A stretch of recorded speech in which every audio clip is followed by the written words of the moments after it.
আসসালামু আলাইকুম এভরিওয়ান, আশা করছি সকলে ভালো আছেন। আপনারা দেখতে পাচ্ছেন আমার ছেলে আমার জন্য ভাত নিয়ে আসছে। সকালের নাস্তা আমি জমিনে কাজ করতেছিলাম।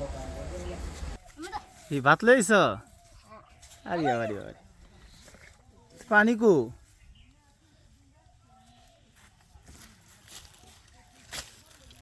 এই যে দেখেন ভাত নিয়ে আসলো, মুরগির গোস্তের তরকারি, তারপর ঢেঁড়স ভাজি, আলু ভর্তা।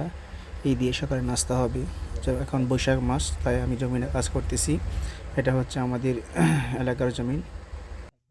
আসলে সত্যি বলতে কি, জমিনে কাজ করা যে কি পরিশ্রমের কাজ, এটা একমাত্র তারাই জানবে যারা এই কাজগুলি করছেন। যারা এই কাজগুলি করে অভ্যাস আছে তারাই জানে যে এই কাজগুলি কত পরিশ্রম। এই যে আমি ভাত ভাঁড়তেছি, এই ভাতটা তৈরি করতে, ভাতটা এই পর্যন্ত আসতে কতটুকু মেহনত ও পরিশ্রম করতে হয় একজন কৃষকের, তা বলা বাহুল্য।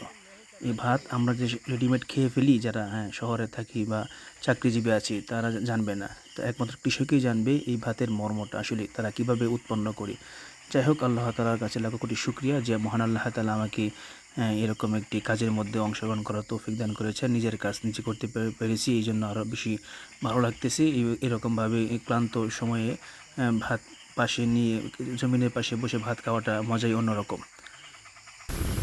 ও অসাধারণ অসাধারণ ভিউ আজকের।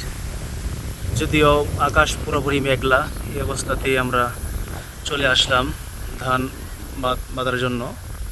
ধান কিনে রেখে গেছিলাম, এখন বৃষ্টি আসার সম্ভাবনা প্রায় অনেকটা বেশি। তারপরেও চলে আসছি, দেখা যাক কী পরিমাণ ধান বাঁধতে পারি। না হয় বৃষ্টি পরিপূর্ণ পড়লে একেবারে ভিজে শেষ হয়ে যাবে। তারপর আজকের ওয়েদারটা, মুহূর্তটা খুবই সুন্দর ছিল, দেখতেও চমৎকার। কাজগুলির মধ্যে প্রচুর পরিশ্রম থাকলেও সর্বশেষ ধান মাড়াই করে যখন কৃষকের ধান বাড়িতে যায়, তখন কৃষকের খুশি আরও দ্বিগুণ বেড়ে যায়। তো এই ছিল আজকে আমাদের কাজ। আমি ও আমার ভাই দুজন মিলে একসাথে কাজ করতেছিলাম। নিজেদের কাজ নিজেরা করতে খুব ভালো লাগে এবং মনের আনন্দেই করতেছিলাম।